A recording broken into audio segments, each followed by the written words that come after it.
ಒಬ್ಬ ರೈತ, ಮಂಡ್ಯ ಜಿಲ್ಲೆಯಲ್ಲಿ ಒಬ್ಬ ರೈತನಿಗೆ ಮುಂದೆ 3 ತಿಂಗಳಿಂದ ನಿದ್ದೆನೆ ಬರ್ತಿರ್ಲಿಲ್ಲ. ಹೊಟ್ಟೆಲಿ ವಿಪರೀತ ನೋವಾಗ್ತಿತ್ತು. ಅವನು ತಡ್ಕೊಂತಿದ್ದ. ರೈತರು ನೋವು ಬಹಳ ತಡೀತಾರೆ. ತಡೆದು ಒಂದಿವ್ಸ ತಡೆಯಕ್ಕಾಗ್ಲಿಲ್ಲ. ಹಾಸ್ಪಿಟ್ಲಿಗೆ ಕರ್ಕೊಂಡೋದ್ರು. ಡಾಕ್ಟರ್ ಪರೀಕ್ಷೆ ಮಾಡಿದ್ರು. ಅವನ್ ಕರಳಲ್ಲಿ ಕ್ಯಾನ್ಸರ್ ಆಗ್ಬಿಟ್ಟಿತ್ತು. ಕರಳಲ್ಲಿ ಕ್ಯಾನ್ಸರ್ ಆಗಿತ್ತು. ಕರಳು ಹೊಟ್ಟೆ ಕರಳಲ್ಲಿ ಕ್ಯಾನ್ಸರ್. ಅದು ಮೀರ್ಬಿಟ್ಟಿತ್ತು. 4ನೇ ಹಂತ 5ನೇ ಹಂತಕ್ಕೆ ಬಂದ್ಬಿಟ್ಟಿತ್ತು. ಇನ್ನೇನು ಮಾಡಕ್ಕಾಗಲ್ಲ. ಹಂಗೂ ನೀವು ಮಾಡಿ ಅಂದ್ರೆ ಆಪರೇಷನ್ ಮಾಡ್ತೀವಿ, ಗ್ಯಾರಂಟಿ ಕೊಡಕ್ಕಾಗಲ್ಲ ಅಂತ ಹೇಳಿದ್ರು ಡಾಕ್ಟರ್. ಅವರ ಸೋದರ ಸಂಬಂಧಿ ಒಬ್ರು ನನಗೆ ಪರಿಚಯ ಇದ್ರು ಮೈಸೂರಲ್ಲಿ. ಅವ್ರು ಫೋನ್ ಮಾಡಿದ್ರು, ಬುದ್ಧಿ ಹೀಗಾಗಿದೆ, ಕ್ಯಾನ್ಸರ್ ಬಂದ್ಬಿಟ್ಟಿದೆ, ನಮ್ಮ ರೈತ ಅವರು ಬಡವರಿದ್ದಾರೆ, ಮಧ್ಯಮ ವರ್ಗದವ್ರು ಇದ್ದಾರೆ, ಮತ್ತೆ ಆಪರೇಷನ್ ಮಾಡಿದ್ರೆ ಉಳಿಯೋದು ಗ್ಯಾರಂಟಿ ಇಲ್ಲ ಅಂತಾರೆ, ನಿಮ್ಮ ಹತ್ರ ಏನಾದ್ರು ಇದೆಯಾ? ನಾನಂದೆ, ಮತ್ತೆ ಡಾಕ್ಟರ್ ಕೈಲೇ ಆಗ್ಲಾರದು ನಾವೇನ್ ಮಾಡಕ್ಕಾಗ್ತದೆ? ನಾವೇನು ಮಾಡಕ್ಕಾಗಲ್ಲ. ಮತ್ತೆ ಡಾಕ್ಟರ್ ಹೆಂಗೆ ಹೇಳ್ತಾರೆ, ನೀವೇ ಡಿಸಿಷನ್ ತಗೊಳ್ಳಿ, ನೀವೇ ವಿಚಾರ ಮಾಡಿ, ಅಥವಾ ಏನ್ ಮೆಡಿಸಿನ್ ಕೊಡ್ತಾರೆ. ಆದ್ರೂ ಅವರು ಒಂದ್ಸಾರಿ ಬೆಂಗಳೂರಿಗೆ ಹೋದ್ರು. ಅಲ್ಲಿ ಕ್ಯಾನ್ಸರ್ಗೋಸ್ಕರ ಒಂದು ಹಾಸ್ಪಿಟ್ಲ್ ಇದೆ. ಅವರು ಕಿದ್ವಾಯ್ ಹಾಸ್ಪಿಟ್ಲಿಗೆ ಕರ್ಕೊಂಡು ಹೋದ್ರು. ಅಲ್ಲೂ ಅದೇ ಅಭಿಪ್ರಾಯ ಬಂತು. ಅಲ್ಲೂ ಅದೇ ಅಭಿಪ್ರಾಯ ಕೊಟ್ರು, ಇನ್ ಬದುಕೋದು ಕಷ್ಟ ಇದೆ, ಆಪರೇಷನ್ ಮಾಡಿದ್ರು ಬದುಕಲ್ಲ, ಮತ್ತೆ ರಿಸ್ಕ್ ತಗೋಬೇಡಿ, ಆಪರೇಷನ್ ಮಾಡಿದ್ರೆ ಹಂಗೂ ನೀವು ಮಾಡಿ ಅಂತಂದ್ರೆ ನಾವು ಮಾಡಕ್ ರೆಡಿ. ಹಂಗೆ ಮಾಡಿಸ್ತಾರೆ? ಶ್ರೀಮಂತರಾಗಿದ್ರೆ ಮಾಡಿಸೋರು, ಮಧ್ಯಮ ವರ್ಗದವ್ರು, ಬಡವರು. ಸರಿ ಆಯ್ತು. ಕೊನೆಗೆ ನಾನು ತುಮಕೂರಲ್ಲಿ ಪ್ರವಚನ ಮಾಡ್ತಾ ಇದ್ದೆ.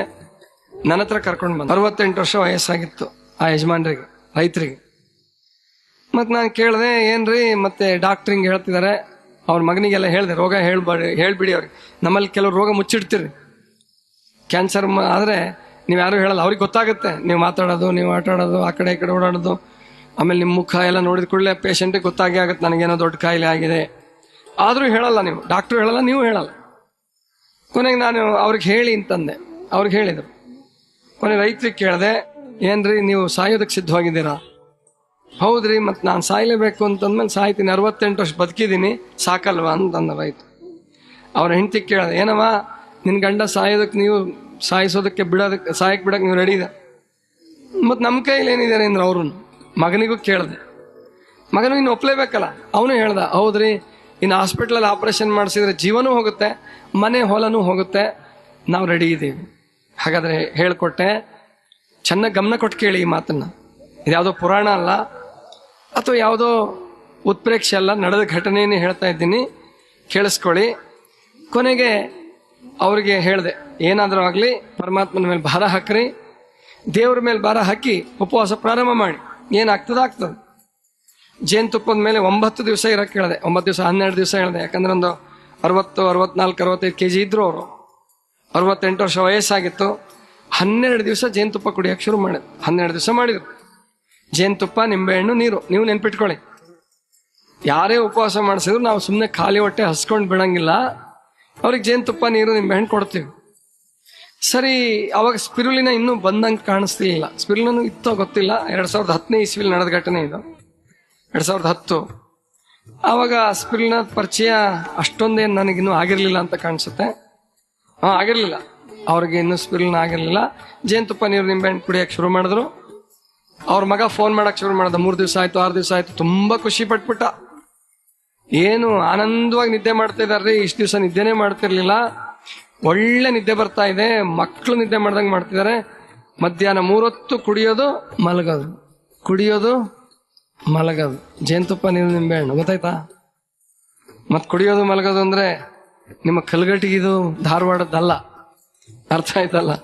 ಜೇನುತುಪ್ಪ, ನೀರು, ನಿಂಬೆಹಣ್ಣು ಕುಡಿಯೋದು, ಮಲಗೋದು, ಕುಡಿಯೋದು, ಮಲಗೋದು, ಈ ತರ ಮಾಡಿದ್ರು. 12 ದಿವಸ ಆಯ್ತು. ಮಗ ಹೆಂಡತಿ ಎಲ್ಲ ಸುತ್ತಮುತ್ತವರೆಲ್ಲ ಸಂತೋಷ ಪಡಕ್ ಶುರು ಮಾಡಿದ್ರು. ಇನ್ನೇನು ನಮ್ಮ ಅಪ್ಪ ಹುಷಾರಾಗ್ತಾರೆ. ನಾನು ಹೇಳಿದೆ, ಸ್ವಲ್ಪ ತಡೀರಿ, ಯಾಕೆಂದ್ರೆ ಡಾಕ್ಟ್ರು ಸುಮ್ಮನೆ ಹೇಳಿರಲ್ಲ. ಈಗೇನೋ ತಾತ್ಕಾಲಿಕವಾಗಿ ಅವ್ರಿಗೆ ನೋವು ಕಡಿಮೆ ಆಗಿದೆ, ನೋಡೋಣ, ಪರಮಾತ್ಮ ಇಚ್ಛೆ, ಉಳಿದ್ರಂತೂ ಸಂತೋಷ, ಪವಾಡ, ನೋಡೋಣ ಅಂತ ಹಾಗೆ ಕಾಯ್ತಾ ಇದ್ವಿ.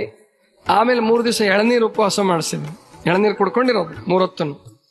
3 ದಿವಸ ಮಜ್ಜಿಗೆ, 3 ದಿವಸ ಎಳನೀರು, 3 ದಿವಸ ಮಜ್ಜಿಗೆ. 18 ದಿವಸ ಆಯ್ತು. ಆಮೇಲೆ ಹಣ್ಣಿನ ರಸ ತಗೊಂಡ್ರು. 21 ದಿವಸ ಆಯ್ತು. ಏನು ಎದ್ದು ಅಡ್ಡಾಡಕ್ ಶುರು ಮಾಡಿದ್ರು. ಎದ್ದು ಅಡ್ಡಾಡೋದು, ಹೊಲದ ಹತ್ರ ಹೋಗೋದು ಬರೋದು, ಹಿಂಗೆಲ್ಲ ಶುರು ಮಾಡಿದ್ರು. ಹಣ್ಣು ತಿನ್ಸಕ್ ಶುರು ಮಾಡಿದ್ವಿ. ಹಣ್ಣಿನ ಮೇಲೆ 3 ತಿಂಗಳು ಇರ್ಲಿಕ್ಕೆ ಹೇಳಿದ್ದೆ ಅವ್ರಿಗೆ. ಕೆಲವ್ರನ್ನೆಲ್ಲ ಒಂದು ವರ್ಷದ ತನಕ ಹಣ್ಣು ತರಕಾರಿ ಮೇಲೆ ಇರಿಸಿದೀನಿ ನಾನು. 1 ವರ್ಷದವರೆಗೆ ಬೇಯಿಸಿದ ಆಹಾರ ತಿಂದಿಲ್ಲ. ಉಪವಾಸದ ಪುಸ್ತಕ ಓದಿದ್ರೆ ನಿಮಗೆ ಇವೆಲ್ಲ ಗೊತ್ತಾಗ್ತದೆ. ಗಾಂಧೀಜಿ ಕೈಯಲ್ಲಿ ಸಾಧ್ಯವಾಗಲಾರದ ಉಪವಾಸವನ್ನು ಕೆಲವರು ಮಾಡಿದ್ದಾರೆ. ಗಾಂಧೀಜಿ 1 ವರ್ಷದವರೆಗೆ ಹಣ್ಣು ತರಕಾರಿ ಮೇಲೆ ಇರಲಿಲ್ಲ. ಅಂತ ಉಪವಾಸವನ್ನ ಮಾಡಿದವರು ನಮ್ಮ ದಾಖಲೆ ಒಳಗಡೆ ಇದ್ದಾರೆ. ಅಂತಂತ ದೊಡ್ಡ ಕಾಯಿಲೆಯವರು ಅವು ಹುಷಾರು ಮಾಡ್ಕೊಂಡಿದ್ದಾರೆ. ಆಮೇಲೆ ಮುಂದೆ ಅವರು ಚೆನ್ನಾಗಾದ್ರು, ಓಡಾಡಕ್ಕೆ ಶುರು ಮಾಡಿದ್ರು. ಸ್ವಲ್ಪ ಆದರೂ ಸುಸ್ತು ಸಂಕಟ ಇರ್ತಿತ್ತು, ಮಲ್ಕೊಳ್ಳೋದೇ ಹೆಚ್ಚಾಗಿರ್ತಿತ್ತು. ಸಂತೋಷ ಆಗಿತ್ತು. ಹಣ್ಣು ಮೇಲೆ ತರಕಾರಿ ಮೇಲೆ ಇರೋಕ್ಕೆ ಶುರು ಮಾಡಿದ್ರು. 34 ದಿವಸ ಆಗಿತ್ತಂತೆ. 34ನೇ ದಿವಸ ಬೆಳಿಗ್ಗೆ 6-6:15 ಗಂಟೆ ಸಮಯ ಇರ್ಬೋದು. ಎಲ್ರೂ ಹತ್ರಕ್ಕೆ ಕರೆದ್ರಂತೆ, ಕೈ ಸನ್ನೆ ಮಾಡಿ ಎಲ್ರಿಗೂ ಹತ್ರಕ್ಕೆ ಕರೆದು ಹೇಳಿದ್ರಂತೆ, ನಾನಿನ್ನೇನು ಬದುಕಂಗೆ ಕಾಣಲ್ಲ, ನಾನು ಕಣ್ಣು ಮುಚ್ತೀನಿ, ನೀವ್ಯಾರು ಅಳಬೇಡಿ ಅಂತ ಹೇಳ್ಬಿಟ್ಟು ಹಂಗೆ ಜೀವ ಹೋಯ್ತಂತೆ. ಯಾವುದು ಸಾವು ಬೇಕು ನಿಮಗೆ? ಏನ್ ರೈತನ ಸಾವು ಬೇಕೋ ಅಥವಾ IAS ಅಧಿಕಾರಿ ಹೆಂಡತಿ 80 ಲಕ್ಷದ ಸಾವು ಬೇಕೋ? ಯಾವ್ದು ಬೇಕೋ ಆಯ್ಕೆ ಮಾಡ್ಕೊಳ್ಳಿ. ನಿಮಗೆ ಬೇಕಾಗಿ ಆಯ್ಕೆ ಮಾಡ್ಕೊಂಡ್ರು ಅದೇನು ದೇವರೇನು ಕೇಳಲ್ಲ. ಯಾರ್ಯಾರಿಗೆ ಯಾವ್ಯಾವಾಗ ಎಲ್ಲೆಲ್ಲಿ ಸಾವು ತರ್ತಾನೋ ಹೇಗೆ ತರ್ತಾನೋ ಗೊತ್ತಿಲ್ಲ. ಅದೊಂದು ಮಾತ್ರ ಸೀಕ್ರೆಟ್ ಇಟ್ಬಿಟ್ಟಿದ್ದಾನೆ. ಹುಟ್ಟು ಸೀಕ್ರೆಟ್, ಸಾವು ಸೀಕ್ರೆಟ್, ಗುಟ್ಟು. ಕೆಲವರು ಹೇಳ್ತಾರೆ ಹುಟ್ಟು ಆಕಸ್ಮಿಕ, ಸಾವು ನಿಶ್ಚಿತ ಅಂತ ಹೇಳ್ತಿರ್ತಾರೆ. ನೋ ನೋ ನೋ, ಹುಟ್ಟು ಆಕಸ್ಮಿಕ ಅಲ್ಲ, ಆಕ್ಸಿಡೆಂಟಲ್ ಅಲ್ಲ, ಸಿಕ್ಕಂಗೆ ಹುಟ್ಟಲ್ಲ. ಹುಟ್ಟಿಗೂ ನಿಯಮ ಇದೆ, ಕರ್ಮ ನಿಯಮ ಇದೆ, ಸಾವಿಗೂ ನಿಯಮಗಳಿದೆ. ನಮಗ್ ಗೊತ್ತಿಲ್ಲ ಅಷ್ಟೆ. ನಮಗ್ ಗೊತ್ತಿಲ್ಲ ಅಂದಾಕ್ಷಣಕ್ಕೆ ಹುಟ್ಟು ಆಕ್ಸಿಡೆಂಟಲ್, ಬರ್ತ್ ಈಸ್ ಆಕ್ಸಿಡೆಂಟಲ್ ಅಂದ್ರೆ ಅದು ನಮ್ಮ ಅಜ್ಞಾನ ಆಗ್ತದೆ, ಅರ್ಧಂಬರ್ಧ ತೀರ್ಮಾನ ಆಗ್ತದೆ. ಹುಟ್ಟು ನಿಶ್ಚಿತ, ಸಾವು ಖಚಿತ. ಆ ಹುಟ್ಟು ಸಾವಿನ ನಡುವಿನ ಬದುಕು ಹೇಗಿರ್ತದೆ ಅನ್ನೋದು ಬಹಳ ಮುಖ್ಯ. ಹುಟ್ಟು ಸಾವಿನ ನಡುವಿನ ಬದುಕನ್ನ ಆಯ್ಕೆ ಮಾಡ್ಕೊಳ್ತಕ್ಕಂಥದ್ದು ನಮ್ಮ ಜವಾಬ್ದಾರಿ ಇದೆ. ಆದ್ರಿಂದ ಅದನ್ನ ನಾವು ನೀವೆಲ್ಲ ಆಯ್ಕೆ ಮಾಡಬೇಕಾಗಿದೆ. ಯಾರು ಚೆನ್ನಾಗಿ ಬದುಕ್ತಿರೋ ಅವ್ರಿಗೆ ಒಳ್ಳೆ ಸಾವು ಬರ್ತದೆ. ಯಾರು ಚೆನ್ನಾಗಿ ಬದುಕ್ತಿರೋ ಅವ್ರಿಗೆ ಸಾವು ಕೂಡ ಒಳ್ಳೇದೇ ಇರ್ತದೆ. ಯಾರಿಗೆ ಹೆಂಗೆಂಗೋ ಬದುಕ್ತಿರೋ ಹಾಗೆ ಸಾವು ಕೂಡ ಹೆಂಗೆಂಗೋ ಇರ್ತದೆ. ಕೆಲವು ಸಾರಿ ಒಳ್ಳೆಯವ್ರಿಗೂ ಸಾವು ಹೆಂಗೆಂಗೋ ಬರ್ಬೋದು, ಕೆಟ್ಟವ್ರಿಗೂ ಸಾವು ಒಳ್ಳೇದು ಬರೋದು. ಅದು ಒಂದೇ ಜನ್ಮದ ತೀರ್ಮಾನ ಮಾಡೋಕ್ಕೂ ಆಗಲ್ಲ. ಪ್ರಾರಬ್ಧ, ಸಂಚಿತ, ಆಗಾಮಿ ಅನ್ನುವ 3 ಕರ್ಮಗಳಿದಾವೆ. ಅವುಗಳ ಅನುಸಾರವಾಗಿ ನಾವು ಅನುಭವಿಸಲೇಬೇಕಾಗ್ತದೆ. ಅದರ ಅನುಸರಣೆ, ಅದೊಂದು ಯಾರಿಗೂ ಇವರ ಕರ್ಮ ಹೀಗೆ ಇದೆ, ಇಂತಹದ್ದೇ ಆಗುತ್ತೆ ಅಂತ ನಿರ್ದಿಷ್ಟವಾಗಿ ಹೇಳುವ ಶಕ್ತಿ ಪರಮ ಯೋಗಿಗಳಿಗೆ ಬಿಟ್ರೆ, ಪೂರ್ಣ ಯೋಗಿಗಳಿಗೆ ಬಿಟ್ರೆ ಇನ್ಯಾರಿಗೂ ಸಾಧ್ಯವಿಲ್ಲ. ಅರ್ಥ ಆಯ್ತಲ್ಲ? ಆದ್ರಿಂದ ಮಾರಣಾಂತಿಕ ರೋಗಗಳಿಗೂ ಹೆದರಬೇಕಾಗಿಲ್ಲ. ಯಾಕೆಂದ್ರೆ ಹೆದರಿ ಗೋಳಾಡಿ ಸಾಯೋದಕ್ಕಿಂತಲೂ ಧೈರ್ಯವಾಗಿ, ಆಮೇಲಿಂದ ನಿಶ್ಚಿಂತವಾಗಿ, ನಿರ್ವಿಕಾರವಾಗಿ, ಯಾವುದು ಖರ್ಚಿಲ್ಲದೆ ನಮ್ಮ ಜೀವವನ್ನ ದೇಹದಿಂದ ಬಿಡಿಸುವ ಪ್ರಯತ್ನವನ್ನು ನಾವೆಲ್ಲ ಮಾಡಬೇಕು.